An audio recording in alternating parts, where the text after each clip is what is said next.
Hey everyone, and welcome to The Explainer. I am absolutely thrilled to have you here today because we're looking into one of the most fascinating transformations in the history of tech. We're unpacking Chapter 20, which is all about parallel processing. If you've ever found yourself wondering how modern systems handle massive workloads without even breaking a sweat, well, you're definitely in the right place. So, I want to start by asking you to think about the device you're using right now.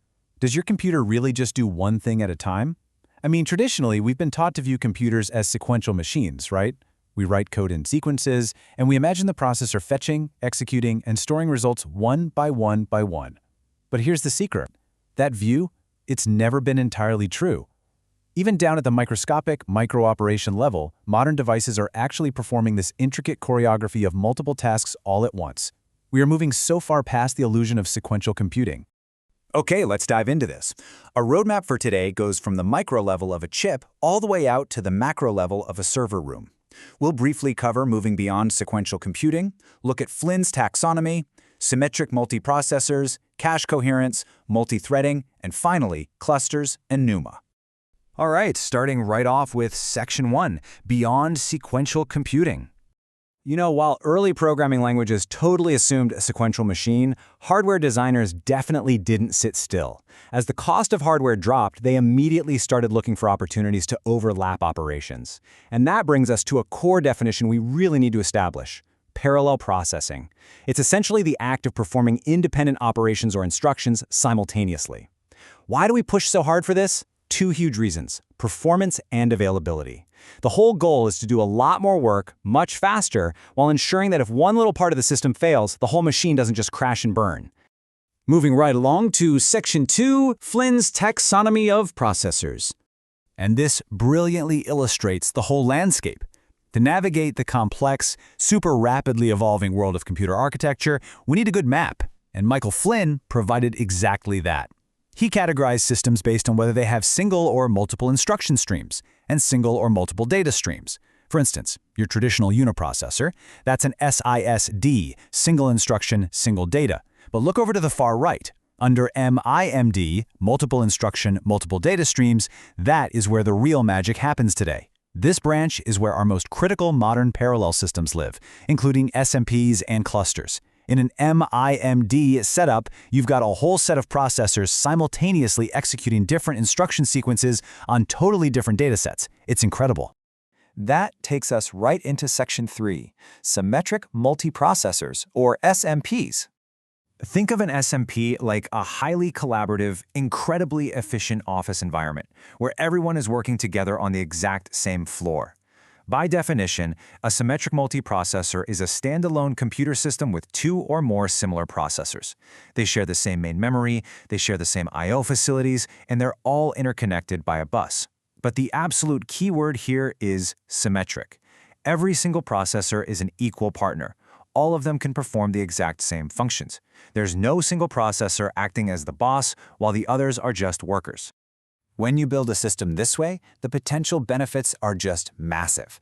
You get incredible performance because parallel workloads naturally yield greater throughput. You get really high availability too, because if one processor fails, the machine doesn't just stop, it just runs a little slower. It also allows for incremental growth and scaling. Need more power? Just plug in another processor. But actually scratch that. I need to add an important caveat here. These are potential benefits. To really reap these rewards, the operating system itself has to be explicitly designed to exploit this hardware parallelism. Section 4, Solving Cache Coherence. Of course, sharing comes with its own headaches, right? Whenever multiple processors start sharing the same memory pool, things can get very messy very fast. Think about it like this. If a whole team shares one massive disk, how do you make sure no one overwrites someone else's critical notes? This is the essence of the cache coherence problem. In an SMP, each processor typically has its own local cache to speed things up, but because of that, multiple copies of the exact same data can exist in different caches at the exact same time. So if one processor updates its local copy, the others might still be looking at outdated info. That gives you a totally inconsistent view of memory, which is a big problem. So, the crucial point is, we need a traffic cop. And in most systems, that traffic cop is a clever hardware solution called the MESI protocol. It essentially assigns one of 4 states to every line in a cache: modified, exclusive, shared, or invalid. By constantly passing signals back and forth, kind of like shouting, "Hey, I just modified this line, so your copy is now invalid." The MESI protocol makes sure everyone's notes are perfectly accurate and up to date across the whole system. All right, Section 5, multithreading and multicore. Now we're going to zoom all the way back down to the microscopic level of the chip to see how individual processors are becoming vastly more efficient. Multithreading allows an instruction stream to be divided into smaller streams, or threads, that are executed in parallel, and there are two main ways to do this. Implicit multithreading is when the hardware or the compiler tries to automatically find parallel threads within a single sequential program. But in the real world, practically all commercial systems today use explicit multithreading. This is where instructions from distinctly different explicit threads are executed concurrently. They literally share the processor's resources to get more done at the exact same time. Now, what's really interesting about this is looking at the empty shaded boxes. You see those? They literally represent wasted time. The horizontal rows show the maximum number of instructions a processor can issue in a single clock cycle, and the vertical columns are time. When a processor just can't find enough instructions from a single thread to fill that row, we call that a horizontal loss. And when it has to wait entirely, issuing absolutely nothing for a whole cycle, that's a vertical loss. By using explicit multithreading, pulling instructions from multiple threads all at once, designers can actually fill in those empty shaded boxes, completely maximizing the hardware's true potential. Let's move to our final stop, Section 6, clusters and NUMA. Let's see how this builds up as we zoom all the way out from the microscopic chip to entire networks of computers. Because sometimes a single SMP machine just isn't powerful enough. That's when we use clustering.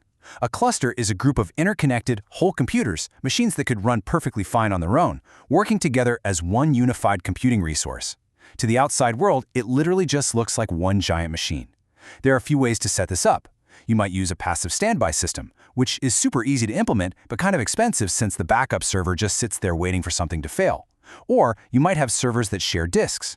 That reduces network overhead and downtime risk, but it definitely requires complex lock manager software to make sure they don't accidentally corrupt each other's files. Finally, let's look at a really cool alternative to clustering, NUMA.